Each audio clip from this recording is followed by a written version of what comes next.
یہ فرانس کے صدر ایمانوئل میکرون ہیں۔ 2017 میں جب یہ برکینا فاسو کے دورے پر تھے تو وہاں یونیورسٹی میں سپیچ کے دوران ایک طالب علم نے ان سے سوال پوچھا کہ ہمارے ملک میں بجلی کی فراہمی بلا تعطل کیوں نہیں ہو رہی۔ اس پر میکرون نے طنزیہ انداز میں جواب دیا، You speak to me as if France was still a colonial power, but I do not want to take care of electricity problems in the universities of Burkina Faso. آپ مجھ سے ایسے سوال کر رہے ہیں جیسے میں آج بھی آپ کا کالونیل ماسٹر ہوں۔ برکینا فاسو کی یونیورسٹیز میں بجلی کی سپلائی کا بندوبست کرنا میرا نہیں بلکہ آپ کی حکومت اور آپ کے صدر کا کام ہے۔ انہوں نے ساتھ بیٹھے برکینا فاسو کے صدر کی طرف اشارہ کرتے ہوئے یہ کہا۔ بات یہیں پر ختم نہیں ہوئی بلکہ چند ہی لمحوں بعد جب برکینیز صدر شاید کسی کام کے سلسلے میں عارضی طور پر حال سے اٹھ کر باہر جانے لگے تو میکرون نے پھر طنزیہ جملہ کستے ہوئے کہا، وہ دیکھو آپ کے صدر جا رہے ہیں، شاید وہ حال کا ایئر کنڈیشنر ہی ٹھیک کروانے کے لیے گئے ہیں۔ اس واقعے کے بعد طالب علم پر کافی تنقید ہوئی کہ اسے اپنے ملک کے داخلی مسائل اور لوڈ شیڈنگ وغیرہ سے متعلق دوسرے ملک کے صدر سے سوال ہی نہیں کرنا چاہیے تھا۔ منطق بھی یہی بنتی ہے، لیکن ہماری نظر میں طالب علم کا یہ سوال 100% درست اور جائز تھا۔ اس کی وجہ یہ ہے کہ فرانس نے 1960 میں برکینا فاسو کو بظاہر تو سیاسی طور پر آزاد کر دیا تھا، لیکن حقیقت یہ ہے کہ اس ملک کا معاشی کنٹرول آج بھی فرانس ہی کے پاس ہے، جس کی وجہ سے یہ ملک ترقی نہیں کر پا رہا۔ خیر تو دوستو، مالیاتی کنٹرول پر بات ہم ویڈیو میں آگے چل کر کریں گے، لیکن اس واقعے کے تقریباً 9 سال بعد برکینا فاسو کے کمیونیکیشن منسٹر نے 26 جون 2026 کو یعنی چند ہی دن پہلے ایک ٹیلی وائزڈ اعلان میں کہا کہ حکومت برکینا فاسو باقاعدہ طور پر فرانس کے ساتھ اپنے تمام تر سفارتی تعلقات منقطع کرنے کا اعلان کرتی ہے۔ یہ فیصلہ باہمی احترام، خود مختاری اور اندرونی معاملات میں عدم مداخلت جیسے بنیادی اصولوں کی مسلسل خلاف ورزی کے نتیجے میں کیا گیا ہے۔ دوستو، بظاہر یہ مختصر سا سفارتی بیان تھا، لیکن حقیقت میں یہ ایک انتہائی غیر معمولی اور چونکا دینے والا اعلان تھا۔ یہ جرأت مندانہ اقدام ایک ایسے ملک کی طرف سے سامنے آیا تھا جسے صدیوں تک بے دردی سے ایکسپلائٹ کیا گیا، جس کی دھرتی کو نچوڑا گیا، جسے ہمیشہ کمزور سمجھا گیا۔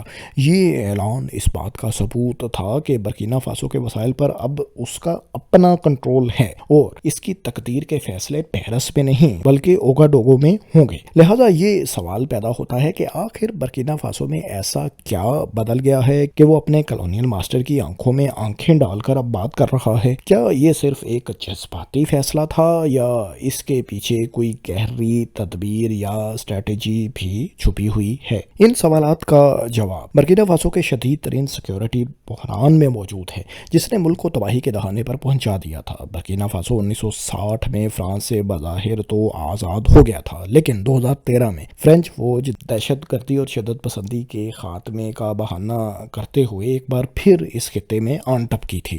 فرینچ فوج اور جدید ترین ہتھیاروں کی موجودگی کے باوجود ایک دہائی تک یہ دہشت گردی کم ہونے کی بجائے ملک کے 60% سے بھی زائد حصوں تک پھیل گئی۔ لاکھوں لوگ بے گھر ہوئے اور برکینا فاسو کے شہریوں کا جینا محال ہو گیا۔ برکینا فاسو کے عوام اس منافقت کو سمجھ چکے تھے کہ فرانس یہاں دہشت گردی ختم کرنے نہیں بلکہ سیکیورٹی کے بہانے اپنے مفادات کا تحفظ کرنے کے لیے آن بیٹھا ہے۔ اسی گھٹن زدہ ماحول میں ستمبر 2022 میں ایک نوجوان اور مخلص فوجی کیپٹن ابراہیم تارورے اقتدار میں آئے۔ انہوں نے آتے ہی سب سے پہلے فرینچ فوج کو ملک سے نکل جانے کا کہا اور اپنی دھرتی کی جنگ خود لڑنے کا فیصلہ کیا۔ کیپٹن تارورے کی جاندار قیادت کا نتیجہ آج یہ ہے کہ برکینا فاسو نے قبضہ کی گئی 73% سے زائد زمین پر دوبارہ اپنا کنٹرول حاصل کر کے ریاستی عملداری کو بحال کر دیا ہے۔ دوستو، برکینا فاسو افریقہ میں چوتھا بڑا گولڈ پروڈیوسر ہے، لیکن برسوں سے یہاں ایک عجیب تضاد تھا۔ اس کا سونے کا فائدہ عوام تک نہیں پہنچ پا رہا تھا۔ وجہ یہ تھی کہ ماضی کے استحصالی مائننگ کوڈز کے تحت کینیڈین، برٹش اور آسٹریلوی مائننگ کمپنیز کو برکینا فاسو کے سونے پر 100% کنٹرول حاصل تھا۔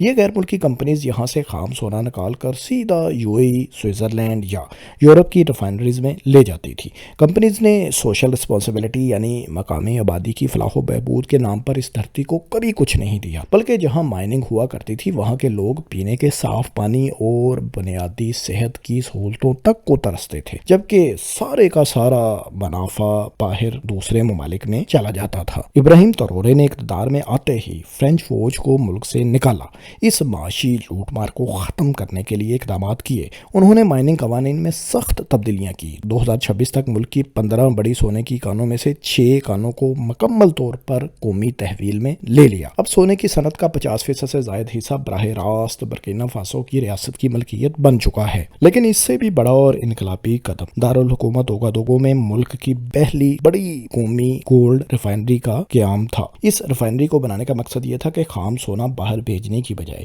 اس کی فائنل پروسیسنگ اور ویلیو ایڈیشن برکینا فاسو کے اندر ہی کی جائے، تاکہ اصل منافع اور ٹیکس برکینا فاسو کے خزانے میں آئے اور مزید جابز کے مواقع بھی برکینا فاسو کے اندر پیدا ہوں۔ ان انقلابی اقدامات کا نتیجہ یہ نکلا کہ اب بڑی مائنز میں 99% عملہ مقامی برکینا بے نوجوانوں پر مشتمل ہے اور ملکی GDP بہتر پرفارم کر رہی ہے۔ گولڈ کی صنعت پر کنٹرول اور ریونیو کی بدولت ورلڈ بینک کی حالیہ رپورٹ کے مطابق برکینا فاسو نے جنگ زدہ حالات کے باوجود شاندار اکنامک ریزیلینس کا مظاہرہ کیا ہے۔ ملکی GDP گروتھ کی شرح 2025 میں 5.3% تک پہنچ چکی تھی، جو 2022 میں 1.6% تھی۔ اب برکینا فاسو کے سونے سے حاصل ہونے والا پیسہ اس کے اپنے ہی پاس رہتا تھا، جو پہلے فارن کمپنیز لے جایا کرتی تھی۔ تب برکینا فاسو کو رائلٹی کی مد میں انتہائی کم رقم ملا کرتی تھی، جسے پچھلی کرپٹ حکومتیں خود ہی ہڑپ کر جاتی تھی، اور حالات اس نہج تک پہنچ چکے تھے کہ برکنیز آرمی کے پاس دہشت گردوں سے لڑنے کے لیے ہتھیار اور اکوپمنٹ بھی نہیں تھا۔ دوستو، اس آمدنی کو اب ابراہیم ترورے ملک کے انفراسٹرکچر کی تعمیر، زراعت، معاشی اور انرجی سیکٹر کی ڈیولپمنٹ پر خرچ کر رہے ہیں۔ اس وقت برکینا فاسو میں ایسے پروجیکٹ ہو رہے ہیں جن کے بارے میں پہلے سوچا تک نہیں جا سکتا تھا۔ ملک کی دولت پر کنٹرول حاصل کرنے کے بعد جس چیز پر ابراہیم ترورے نے فوکس کیا تھا وہ روڈ انفراسٹرکچر تھا۔ آپ کو یہ جان کر حیرت ہوگی کہ 2022 میں ترورے کے حکومت میں آنے سے پہلے پورے ملک میں صرف 3642 کلومیٹرز پختہ روڈز کا نیٹ ورک تھا، یعنی آزادی کی 6 دہائیوں بعد بھی تقریباً 2.5 کروڑ کی آبادی کے لیے صرف اتنا معمولی سا روڈ نیٹ ورک تھا، جو ماضی کے حکمرانوں کی نااہلی اور کرپشن کا منہ بولتا ثبوت تھا۔ لیکن اب حکومت نے 5000 کلومیٹر سالانہ روڈز کی تعمیر کا منصوبہ بنا رکھا ہے۔ یہ کوئی ہوائی باتیں نہیں، بلکہ اس کے لیے اقدامات بھی ہو رہے ہیں۔ ملک میں کئی اسٹریٹجک ہائی ویز کی ہنگامی بنیادوں پر تعمیر نو اور کشادگی کا کام جاری ہے، جو ملک کے بڑے صنعتی اور زرعی زونز کو آپس میں ملاتی ہیں۔ ان میں سب سے بڑا اور اہم ترین پروجیکٹ اوگادوگو بوبو دیولاسو ایکسپریس وے ہے۔ یہ 8 لین پر مشتمل 332 کلومیٹر طویل ہائی وے ہے، جس کی تعمیر کا بنیادی کام صرف 40 دن میں مکمل کیا گیا۔ ان پروجیکٹس کے لیے ترورے کی حکومت نے ہیوی مشینری کے 900 یونٹس خریدے۔ دلچسپ بات یہ ہے کہ ان روڈز کی تعمیر کے لیے فارن کنٹریکٹرز کو ہائر نہیں کیا گیا، بلکہ مقامی انجینئرز اور بلڈرز خود ہی یہ کام کر رہے ہیں، جس سے مقامی طور پر جابز بھی پیدا ہوئی ہیں، تعمیراتی لاگت میں بھی خاطر خواہ کمی ہوئی ہے۔ موازنے کے لیے ہم آپ کو افریقہ میں فارن کنٹریکٹرز کے روڈ کنٹریکٹس کی مثال دیتے ہیں۔ کینیا میں اسی طرز کی صرف 51 کلومیٹر روڈ کی تعمیر پر ٹوٹل $360 ملین لاگت آئی تھی۔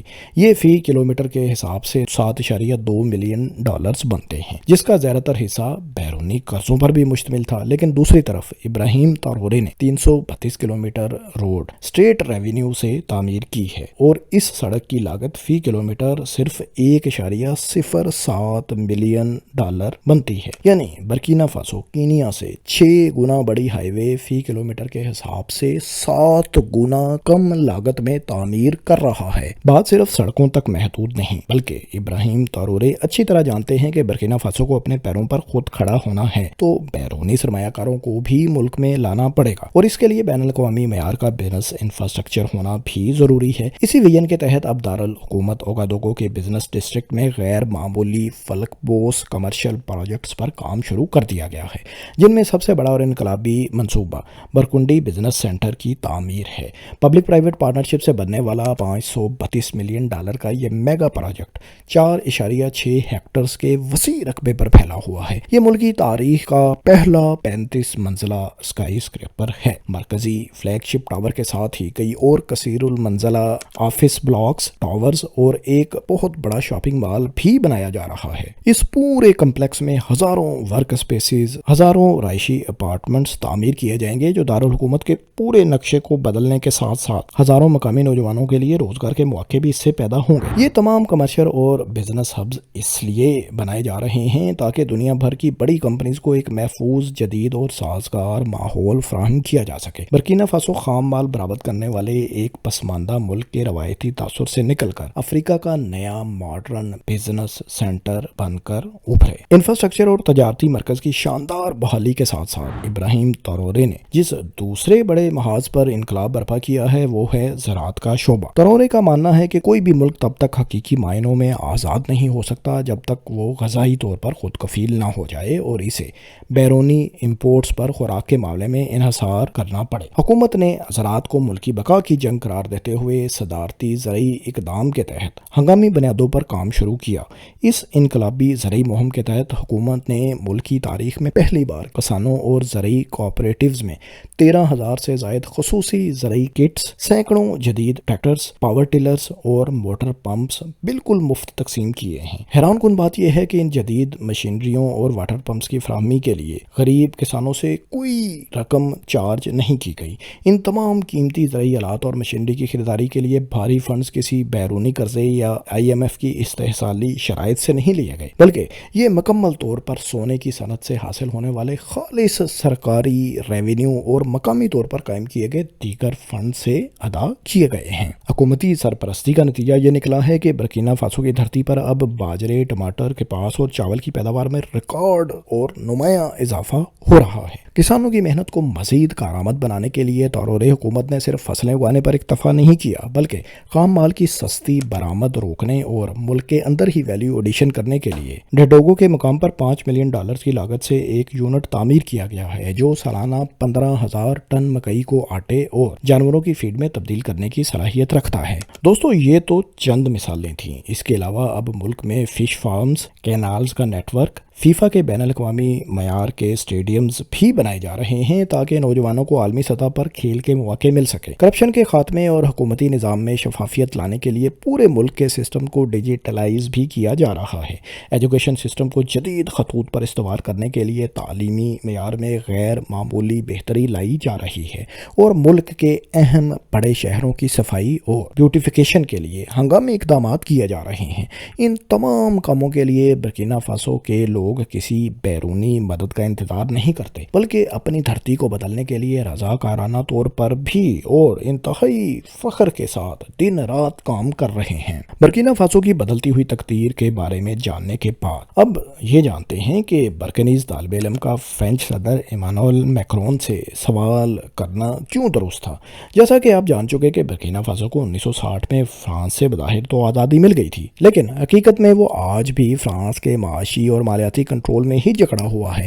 دراصل اس پوشیدہ غلامی کا سب سے بڑا ہتھیار CFA فرینک ہے۔ یہ وہ کرنسی ہے جسے فرانس نے 1945 میں اپنی نوآبادیاتی سلطنت سے معاشی فائدہ حاصل کرنے کے لیے بنایا تھا۔ آج بھی مغربی افریقہ کے 8 اور وسطی افریقہ کے 6 ممالک یہ کرنسی استعمال کر رہے ہیں۔ اس کا سب سے بڑا نقصان یہ ہے کہ ان ممالک کے پاس اپنی فزیکل پالیسی یعنی اپنی مرضی کا زرعی نظام بنانے کا اختیار تک نہیں۔ اس کرنسی کی ویلیو فرانس نے یورو کے ساتھ فکس کی ہوئی ہے جس کا ریٹ 656 CFA فرینک فی یورو ہے۔ اس طرح برکینا فاسو جیسے ممالک اپنی امپورٹس اور ایکسپورٹس کے حساب سے اپنی کرنسی کی ویلیو کو خود ایڈجسٹ نہیں کر سکتے۔ اگر ان ممالک میں کسی وجہ سے ان کو کرنسی کی سپلائی کم یا زیادہ کرنی پڑے تو یہ معاملہ ان ممالک کے کنٹرول میں ہی نہیں کیونکہ یہ تمام معاملات پیرس سے کنٹرول ہوتے ہیں۔ اب آپ خود ہی تصور کریں کہ جس ملک کا کنٹرول اپنی کرنسی پر ہی نہیں وہ ملک کیسے خود مختار مختار کہلا سکتا ہے۔ اس سے بھی بڑا ظلم یہ ہے کہ ان افریقی ممالک کو اپنی کمائی کا بڑا حصہ فرینچ بینکس میں رکھنا پڑتا ہے۔ اب فرانس یہ رقم نقد نہیں رکھتا بلکہ اسے اپنی مرضی سے سرکاری سیکیورٹیز اور بانڈز وغیرہ کی صورت میں اپنے پاس ہولڈ کر لیتا ہے۔ اس کا نتیجہ یہ نکلتا ہے کہ افریقہ کے ان ممالک کا پیسہ فرانس کے پاس قید رہتا ہے اور یہاں حکومتیں کوئی بڑا منصوبہ شروع ہی نہیں کر پاتی۔ 2022 سے پہلے جب زیادہ تر وسائل کا کنٹرول ہی غیر ملکی کمپنیز کے پاس تھا تو تب تو برکینا فاسو کے پاس ظاہر ہے کوئی رقم بچتی ہی نہیں ہوگی۔ اس کا اندازہ تو آپ خود لگا سکتے ہیں۔ اب کیپٹن ابراہیم ترورے مالی اور نائجر کے ساتھ مل کر اس استحصالی کرنسی نظام کو جڑ سے اکھاڑنے کے لیے ایک مشترکہ متبادل کرنسی پر تیزی سے کام کر رہے ہیں تاکہ سیاسی پرچم اور پارلیمان کے ساتھ ساتھ حقیقی معاشی خود مختاری بھی ان ممالک کو مل سکے۔ ان تمام تر اقدامات کے باوجود برکینا فاسو، مالی اور نائجر کے خطے کو طویل عرصے سے بدترین سیکیورٹی چیلنجز اور دہشت گردی کے شدید مسائل کا سامنا ابھی تک ہے، اور ان مشترکہ خطرات سے نمٹنے کے لیے ستمبر 2023 میں ان ممالک نے ایک دفاعی بلاک قائم کیا جسے alliance of Sahil state AES کہا جاتا ہے۔ ان تینوں ممالک کی موجودہ حکومتیں اور لیڈر فوجی بغاوت کے ذریعے اقتدار میں آئے ہیں جو فرانس کے استعماری اثر و رسوخ اور مغربی مداخلت کے سخت خلاف ہیں۔ AES نے ایک سادہ مگر مؤثر حکمت عملی اپنائی ہے کہ دہشت گرد چونکہ سرحدوں کو نہیں مانتے تو ان کے خلاف کارروائیاں بھی ملکی سرحد پر نہیں رکنی چاہیے۔ ماضی میں اگر دہشت گرد مالی سے کارروائی کر کے برکینا فاسو کی حدود میں داخل ہو جاتے تھے تو مالی کی فوج سرحد پر رک جاتی تھی، لیکن اب مشترکہ ہیڈ کوارٹر اور مربوط کمانڈ کے تحت یہ تینوں ممالک ایک دوسرے کی حدود میں داخل ہو کر دہشت گردوں کے خلاف مؤثر کارروائیاں کر سکتے ہیں اور کر بھی رہے ہیں۔ دہشت گردوں کے خلاف کارروائیوں اور سرویلنس کے لیے ان ممالک کو چین اور روس کی طرف سے ڈرونز اور دیگر ملٹری ایکوپمنٹ کی صورت میں تعاون بھی حاصل ہے جو کہ مددگار ثابت ہو رہا ہے۔ افریقہ کا یہ نیا سیکیورٹی ماڈل اس قدر کامیاب ہو رہا ہے کہ خطے کے دوسرے ممالک میں بھی ایک دوسرے کے ساتھ اس طرح کا تعاون کرنے کے لیے حمایت بڑھ رہی ہے۔ اس کی ایک مثال کیمرون اور نائجیریا کے درمیان حال ہی میں ہونے والی ڈیفنس کوآپریشن ہے۔ دوستو، برکینا فاسو کی یہ کہانی ثابت کرتی ہے کہ اگر ارادے مضبوط اور قیادت مخلص ہو تو صدیوں پرانی استعمار اور غلامی کی زنجیریں بھی توڑی جا سکتی ہیں۔ پیرس کے اشاروں پر چلنے والا پسماندہ برکینا فاسو اب اپنی دھرتی، اپنے وسائل اور اپنے دفاع کا مالک کافی حد تک خود ہو چکا ہے اور افریقہ کا ایک نیا خود مختار چہرہ بن کر سامنے آ رہا ہے۔ آپ کا کیا خیال ہے؟ ابراہیم ترورے کیا اپنے مشن میں کامیاب ہوں گے؟ کیا فرانس سے ہمیشہ کے لیے برکینا فاسو جان چھڑانے میں کامیاب ہو کر ایک خود مختار خوشحال ملک بن پائے گا؟ کمنٹس میں اپنی رائے سے ضرور آگاہ کریں اور اس طرح کی دلچسپ معلوماتی تحقیقاتی ویڈیوز آئندہ بھی دیکھتے رہنے کے لیے بگ سوچو کو سبسکرائب ضرور کر لیں۔ شکریہ۔